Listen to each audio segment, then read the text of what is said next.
Yo, what's up squad? Benedict here. It's been a while.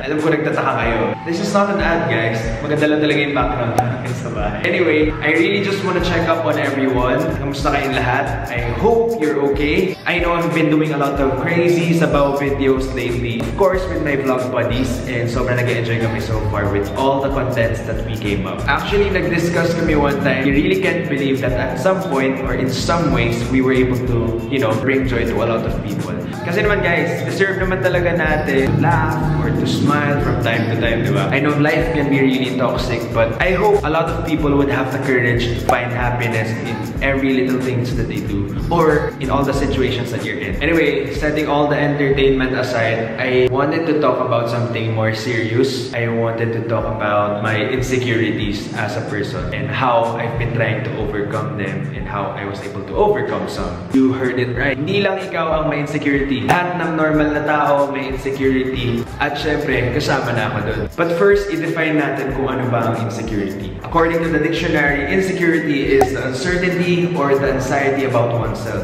Or you can also say that it's one's lack of self-confidence. Ito yung mga hindi mo gusto sa sarili mo at ang nagiging resulta ay ang pagiging inggit mo sa ibang tao or worse, ang pagkakawala ng tiwala mo sa iyong sarili. Now, ano ba ang opposite ng insecurity? Halata naman, di ba? Ang opposite ng insecurity ay out-security. Kasi kung may in, may out-security. The opposite of being insecure is, of course, being confident. Ibig sabihin, you show confidence in yourself or you are self-assured. Alam mo yung word mo? Ano naman yung kabaligtaran ng confident? Kung ikukumpara natin ang isang insecure na tao at ang isang confident na tao, ang insecure na tao ay madalas the one who always compares himself to other people. Siya yung tipo ng tao na easily threatened by other people's success. Alam mo yun? At the end of the day, he always gets himself in trouble. O diba? Description pa lang parang ang sakit na sa ulo. Ang confident na tao naman, he celebrates his own or other people's success. He empowers other people. He knows his strengths and weaknesses. And of course, tries his best to live in harmony. Nung dinescribe ko, di ba, parang ang gaan sa feeling. That's basically it. So bakit ito yung topic na pinili ko? Because insecurity is one of the reasons why we have self-doubt. And if you have self-doubt, it leads to anxiety or worse, depression. Diba palagi nga nating sinasabi na, you know what? Nobody can lift you up other than yourself. Pero paano kung dumating talaga yung point na di mo may iwasan tanongin sa sarili mo na, bakit ganito lang ako? Bakit sila mas ganyan? Why do I have this? Why do they have that? Mga times na ganyan talaga, your biggest enemy would be yourself. Kapag kakalaban mo ang sarili mo, minsan sobrang hirap manalo. Unless ikaw mismo would be strong enough to fight it. Now for this vlog, hindi ko kayo babalahin. I don't want to be too cliche at sabihin sa inyo na kaya mo yan. Just embrace your flaws. Tiwala lang sa sarili. Di ba minsan nakakainis talaga humihingi ka ng advice or humihingi ka ng tulong tapos sasabihin lang sa'yo, kaya mo yan? Stuff like that. Bibigyan ko kayo ng 3 tips at I will break it down into tiny little pieces para maintindihan natin lahat how we can overcome or how we can win over our insecurities. Let's do it! Tip number 1, identify your insecurities and ask yourself why you have them. Ako, for example, dati hindi talaga ako magaling mag-English. Elementary to high school, sobrang jologs. Jologs talaga kami. Hindi talaga uso yung mga konyo. Kaya nung pumasok ako sa Lasal dati, sobrang nababad trip ako kapag may mga konyo eh. One time, first day of school, sinabi sa akin, hey, what's up, man? Ako, di ko alam sabihin ko, hey, what's up to you too? Bakit yun yung isa sa mga insecurities ko? Kasi I wanted to fit in. I wanted to be able to converse really well. And I want to prove myself na worth it ako na nakapasok ko dun sa school namin. Also, ang dami ko rin pimples dati. Nabihan nga ako minsan na para kang pimples na tinubuan ng mukha. Pero knowing me, tatawanan ko lang yan. Kasi joke lang naman yun eh.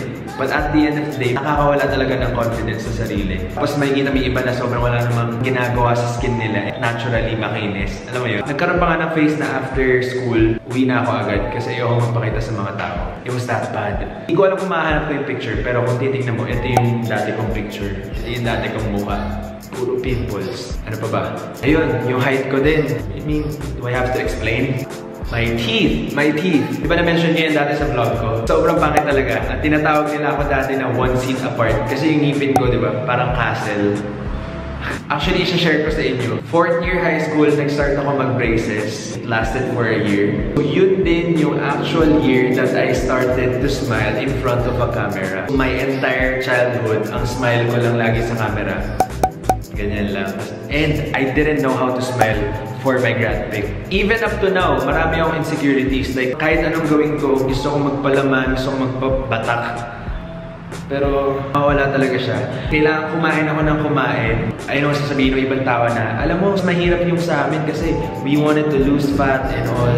Let me tell you, sobrang hirap din mag-gain ng weight. As in, parang kailangan mong kumain ng kumain for you to gain weight. Hindi talaga kaya ng katawan mo yun. When I look at myself, para talaga akong skeleton. Ang liit. Mapapansin ng iba sa mga damit ko before, lagi akong layering, may jacket. So I would look mas malaki, di ba? So yung mga insecurities ko, guys, I guarantee you na ang dami ko pang mga insecurities na hindi na-share sa inyo. Dahil dito, I got afraid to, you know, do a lot of things. Naging advance ako mag-isip. Yun yung sinasabi sa Twitter ngayon, diba? Sobrang naging advance ako mag-isip. As in, kapag sobrang insecure ka na tao, ang dami mong oras na nasasayang. Identify and ask yourself why. Hindi mo i-identify kina-insecurean mo sa ibang tao or yung ayaw mo sa sarili mo. Hindi mo alam kung paano siya pagtutuunan ng pansin. Or simply put, how to feel better about yourself. Tip number 2, make a change. When I say make a change, it's either you learn to accept your insecurities or you do something about it. For example, yung mga shinare ko kanina na insecurities, I was not good at English. So ano yung ginawa ko? Nag-memorize ako ng maraming raps and ginaya ko yung mga accent nila. Yo, Drake dropped the first. I can't tell you what it really is. I can only tell you what it feels like. As long as the road feels right, like I'm in flight. See?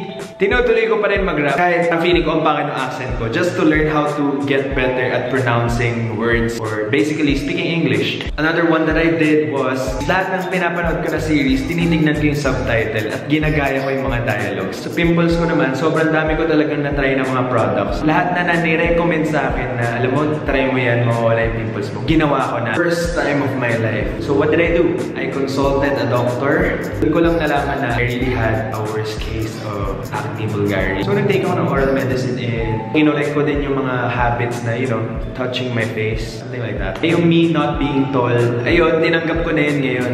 Tinanggap ko na hindi naman ako natatangkad. Hindi na rin siguro ako na-insecure masyado about my height when I'm doing VTRs or auditions. Kasi, mas pinractice ko na yung facial expression, yung acting skills. Kung tingin mo, hindi mo mabago yung isang bagay, try mo na hanapan ng alternative to make you feel better about that one insecurity. Does it make sense? The thing is, if you really want to make yourself feel better or kung gusto mo talagang tumigil yung pagiging insecure mo sa ibang tao, you really have to make a change. No more, no less. Make a change. So yun na yun eh. Gusto mo tulungan yung sarili mo, maghanap ka ng paraan. Seek for advice, seek for help.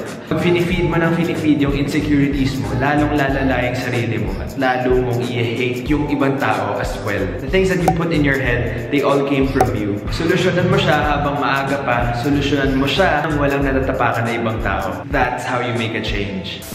Last but not the least, be bold and be optimistic. Guys, promise, walang effort na nasasayang. Hindi ko alam kung by the end of this vlog, will I be able to help somebody? Will I be able to inspire? Will I be able to shed light in this insecurity matter? But I am confident and I strongly believe in what I told you guys earlier because it was able to help me for the past few years. Walang effort na nasasayang as long as you have the guts na harapin yung insecurities mo.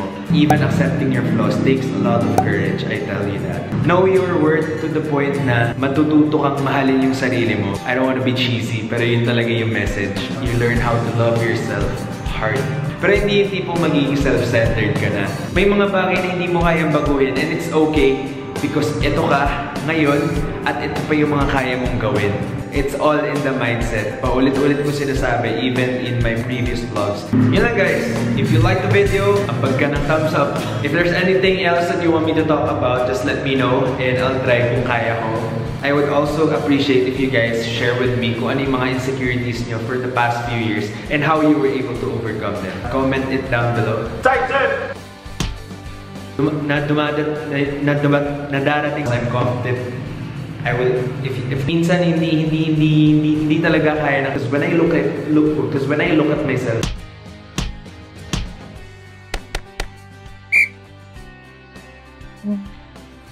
magpapaalam lang ako.